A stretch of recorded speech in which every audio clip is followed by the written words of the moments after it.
به نام یگانه آفریدگار نور و عشق، درود بر تو ستاره درخشان، درود بر تو که بهترینی. وقتی که دست از تعقیب کردن شعله دوقلو یا همون جفت روحی خودت برمیداری، چه اتفاقی برای شعله دوقلوی تو میفته؟ اصلاً در حالی که تو داری تعقیبش میکنی چه اتفاقی داره میفته، هم برای خودت و هم برای شعله دوقلوت.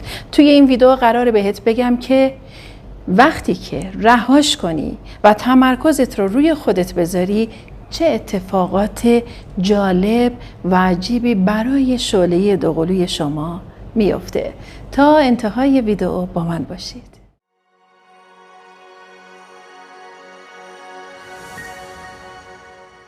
خب همونطور که خودتون میدونید توی ویدیوهای قبل مربوط به شعله‌های دوقلو و جفت‌های روحی که صحبت کردم، گفتم که لحظه‌ای که مؤنث الهی مذکر الهی رو تعقیب میکنه و مدام پیگیرش هست، مثل این هستش که یک بار خیلی سنگین رو داره روی دوش مذکر الهی خودش میذاره. الان میخوام خیلی راحت و واضح همه چیز رو براتون توضیح بدم، اما قبلش دوستان عزیزی که من چندین کامنت دیدم زیر بعضی از پست ها سوال میکنن که شعله دوقلو چیه، جفت روحی چیه، عزیزان دل میتونن به پلیلیست کانال مراجعه کنن. توی پلیلیست مطالب مربوط به شعله های دوقلو، تفاوت شعله دوقلو با همدم روحی و یا به همون شخصی که شما عاشقش هستید، تمام اینا ویدیوهاش به اشتراک گذاشته شده. میتونید از این ویدیوها استفاده کنید و جواب سوالات خودتون رو بگیرید. اما برگردیم سر بحثمون. شما لحظه‌ای که دارید شعله دوقلوی خودتون رو پیگیری میکنید، دنبال این هستید که الان داره چه کار میکنه، که قرار اتحاد بین من و شعله دوقلوم پیش بیاد، نکنه شعله دوقلوم وارد رابطه دیگه شده باشه، یا اگر وارد رابطه دیگه شده یا حتی اگر شعله دوقلوی من متأهل هست، چه چیزی رو قرار من تجربه کنم و تمام اینها باعث میشه که شما یک سری انرژی های منفی به سمت شعله دوقلوت میفرستی و همین انرژی هایی که به سمت شعله دوقلوت میفرستی باعث میشه که شعله دوقلوی شما از شما فاصله بگیره و اون حس دوندگیش بیشتر بشه و باعث بشه که از شما دور بشه. اما لحظه‌ای که دیگه استاپ میکنی، پیگیرش نیستی، این میشه قطع انرژی فرستادن. من همینجا یک موضوع رو لازم میدونم که ذکر کنم. عزیزان دلی که میگن رویا پس ما مدیتیشن انجام ندیم، تلپاتی رو انجام ندیم، یا اینکه توی شوک‌گذاری هامون اسمشو نیاریم و خیلی چیزهای دیگه. عزیزان دلم، ما دو نوع انرژی فرستادن داریم. یک نوع انرژی فرستادن انرژی مثبت و عشق هست و نوع دیگه انرژی فرستادن انرژی منفی و انرژی پیگیری هستش که باعث میشه شعله شما از شما فرار کنه. پس وقتی که شما تلپاتی انجام میدی، مدیتیشن انجام میدی، داری انرژی عشق میفرستی، داری کاری میکنی که از طریق ارتباط تلپاتی که با شعله خودت داری اون رو بیدار کنی، اون رو آگاه کنی و باعث بشی که اون احساس تو رو مدام درون خودش حس کنه، دنبال این باشه که بخواد به سمت شما برگرده. اما زمانی که شما پیگیرش هستی، مدام توی فکر این هستی که کی قرار اتحاد به وجود بیاد، اینکه حالا یک سری ویدیوها رو شما دارید میبینید برای اینکه یاد بگیرید که چه کارهایی رو انجام بدید، این همون باز برمیگرده به اون احساس و اون انرژی عشق. چون شما با دیدن ویدیوها احساس آرامش بیشتری پیدا میکنید، احساس رهایی بیشتری پیدا میکنید و خیلی بهتر یاد میگیرید که توی مسیر قرار بگیرید. پس باز همین برمیگرده به همون انرژی عشق و آگاهی شما.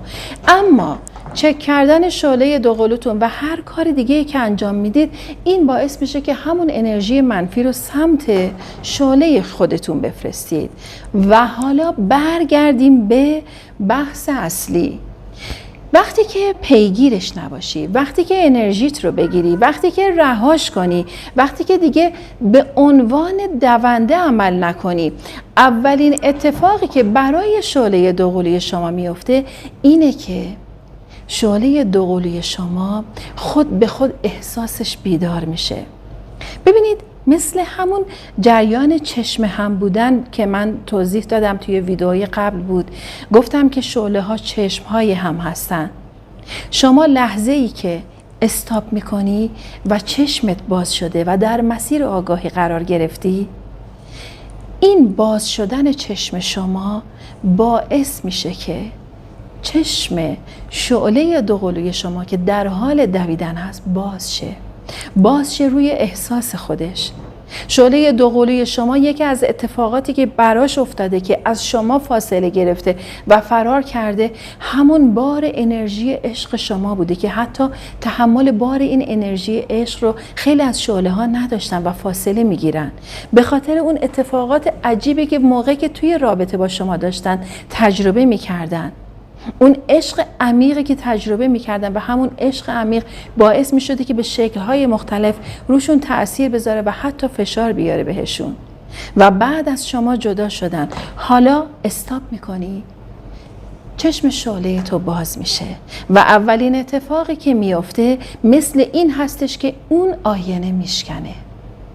احساس شعله شما بیدار میشه، زنده میشه و برمیگرده به خودش، برمیگرده به درون خودش. یه جورایی ماها موقعی که به عنوان دونده رفتار میکنیم در برابر شعله دوقلوی خودمون باعث راحتی اون میشیم. چرا؟ چون تمام انرژی خودمون رو داریم توی وجود شعله دوقلومون میریزیم. به خاطر همون اتصال ابدی تارهای اتری ما با شعله دوقلومون هست که هیچ وقت این تارهای اتری قطع نمیشه. اصلا توی روابط شعله های دوقلو زمان و مکان مطرح نیست. این درگیری حسی همیشه وجود داره و به خاطر همینه که من بارها و بارها گفتم مسیر شگفت‌انگیز شعله های دوقلو. و حالا شما با گرفتن اون انرژی باعث میشه که از اون حس راحتی بیاد بیرون، باعث میشه که از دایره امنش بیاد بیرون، باعث میشه که با احساس خودش روبرو بشه و ذره ذره همون حس دلتنگی سراغش بیاد. چرا؟ چون دیگه انرژی دریافت نمیکنه.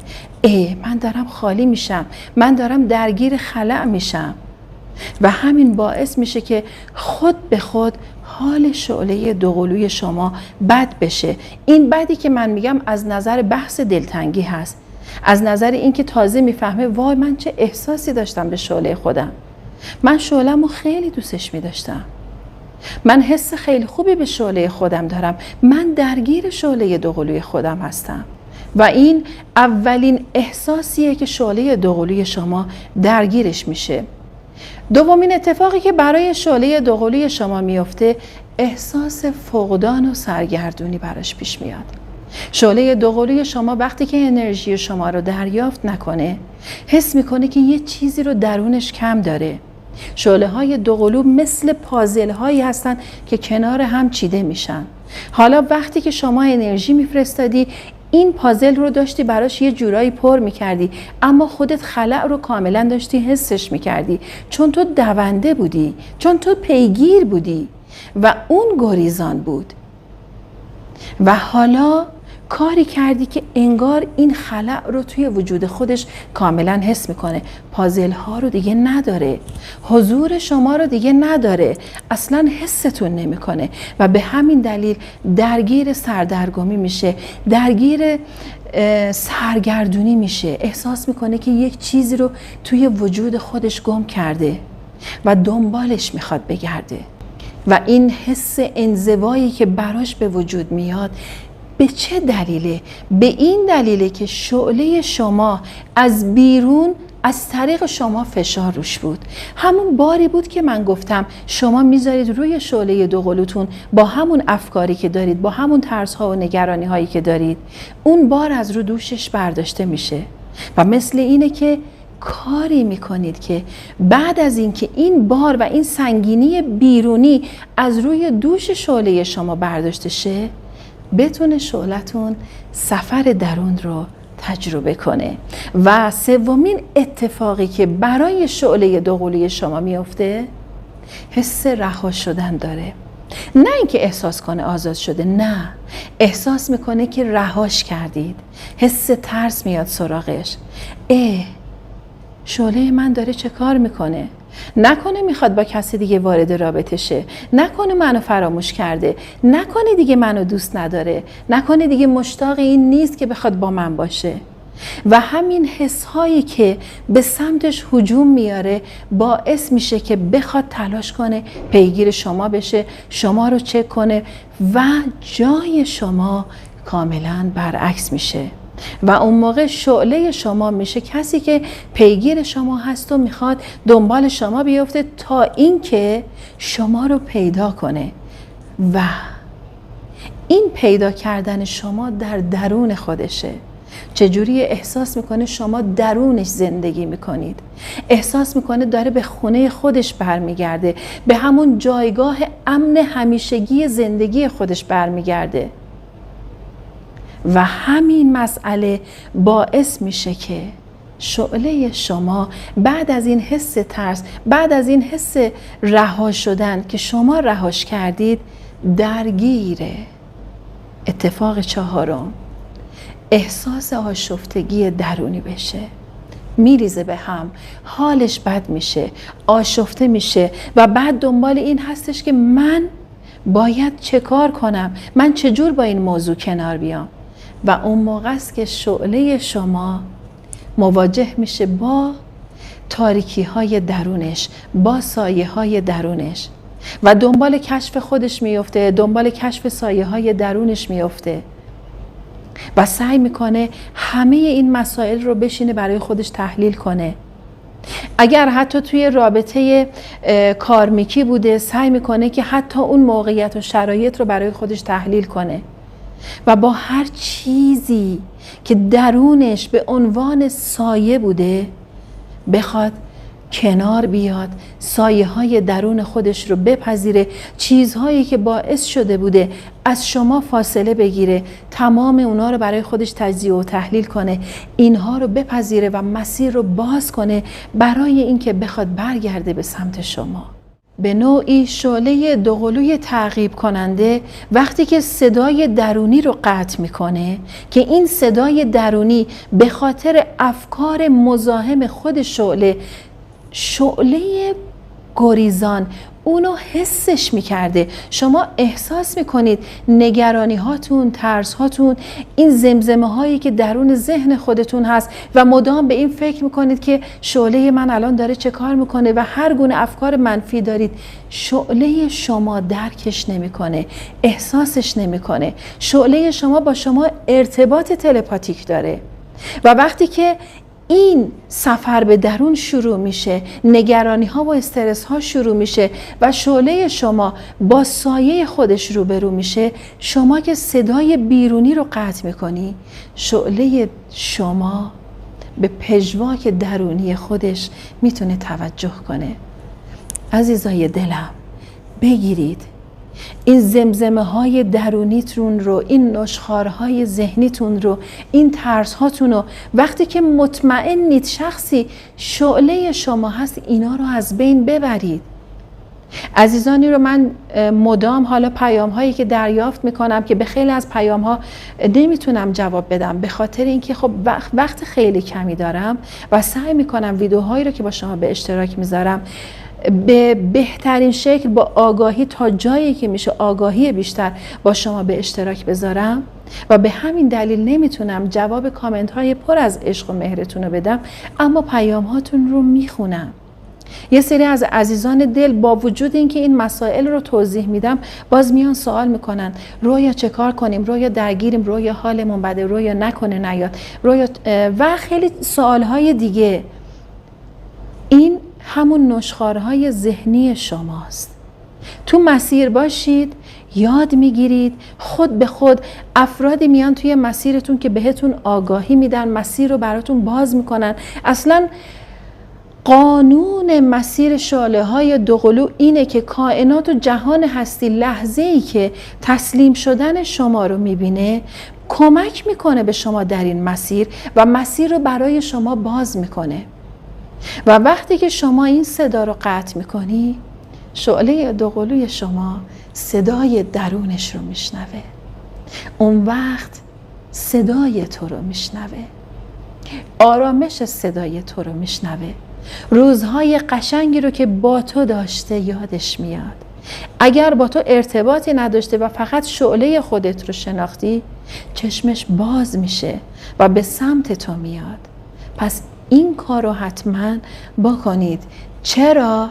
تا به آخرین مورد و پنجمین اتفاقی که برای شعله دوقلوی شما میفته برسید و اون ایجاد اشتیاق برای بازگشت شعله دوقلوی شماست. شعله دوقلوی شما وقتی که این تک تک مسیرها رو طی میکنه و با سایه های خودش روبرو میشه، در مسیر عشق و آگاهی قدم برمیداره، به خاطر این اتفاقاتی که داره براش میفته، به خاطر همین 4 تا مرحله و این چیزهایی که براش پیش میاد، باعث میشه که احساس اشتیاق درونش زنده شه. احساس کنه که دلش میخواد برگرده، احساس میکنه که دلش میخواد به اتحاد و وصال با شما برسه. دلش نمیخواد شما رو نداشته باشه. خلأ درونی خودش رو نسبت به شما کاملا احساس میکنه که نیمی از وجودش نیست و شور و اشتیاق پیدا میکنه برای برگشتن، برای داشتن شما، برای بودن شما و برای به اتحاد رسیدن شما. و اون وقت هستش که با کار درونی که شعله دوقلوی شما انجام میده و این اشتیاقی که پیدا میکنه و همه اینا برمیگرده به شما، به اینکه در مسیر عشق و آگاهی و بیداری به زیباترین شکل قدم برداری، رشد کنی و شرایط و موقعیت رو به زیباترین شکل تغییر بدی برای خودت و به دلیل اینکه تو کاملا اتصال داری با شعله دوقلوت و هر اتفاقی که برای تو میفته شعله دوقلوی تو هم تجربهش میکنه به شکلی دیگه، اما باعث میشه که شما با هم برید جلو. این اشتیاق رو برای شعله دوقلوی خودت ایجاد میکنی و شعله دوقلوی شما به یک نوع صداقت عاطفی میرسه با خودش. سعی میکنه با خودش صادقانه برخورد کنه، با این اتفاقاتی که توی مدت جدایی براش افتاده بوده کنار بیاد و صادقانه با این اتفاقات برخورد کنه و بعد تصمیم میگیره که برگرده به سمت شما و از اونجا به بعد مسیر اصلی شما باز شروع میشه. یعنی شما یک مرحله میرید بالاتر. چرا؟ چون که الان دیگه هدف شما یک هدف مشترک هست و بزرگترین هدفتون همون ایجاد نور عشق در جهانه. یعنی شما فقط نسبت به هم مسئولیت ندارید. رسالت اصلی شما همون رسالت نور و عشق و آگاه سازی دیگران هم هست و با هم متحد میشید و توی این مسیر با هم قدم برمیدارید و باعث رشد و تعالی دیگر عزیزان در کنارتون میشید. برای هر انسانی شما میشید نور، شما میشید عشق. دوست عزیزم، انرژیت رو بگیر، انرژیت رو برای خودت بذار، برای عشق ورزیدن به خودت بذار. شعلت رو رها کن. وقتی که در مسیر عشق هستی، وقتی که در مسیر شعله دوقلو هستی و اطمینان داری که اون شخص شعله شماست، پس اصلا جای نگرانی وجود نداره. هر چیزی که میبینی و میشنوی اصلا بهش توجه نکن، فقط رهاش کن و خودت رو به خدای مهربون بسپار. تسلیم شو و بار این مسیر رو به خدای مهربون با اعتماد کامل و 100% بسپار. عزیزای دلم، هر گونه نظری دارید با من و دوستانتون به اشتراک بذارید. هر جای صحبتهای من رو که تجربه کردید حتما بنویسید و با دوستانتون به اشتراک بذارید. دوستانتون همه کامنت ها رو میخونن و از تجربیاتتون استفاده میکنن. مسیر شعله ها همه متفاوت هست، پس براشون بنویسید و باهاشون به اشتراک بذارید. و ویدیو رو اگر لایک نکردید حتما لایک کنید. اگر کانال رو سابسکرایب ندارید حتما سابسکرایب کنید و میتونید ویدیو رو با عزیزانتون هم به اشتراک بذارید تا در مسیر نور و عشق دیگر عزیزان رو هم همراهی کنید. و در نهایت بهت میگم که یادت نره خیلی دوست دارم. یا حق. خدا نگهدار.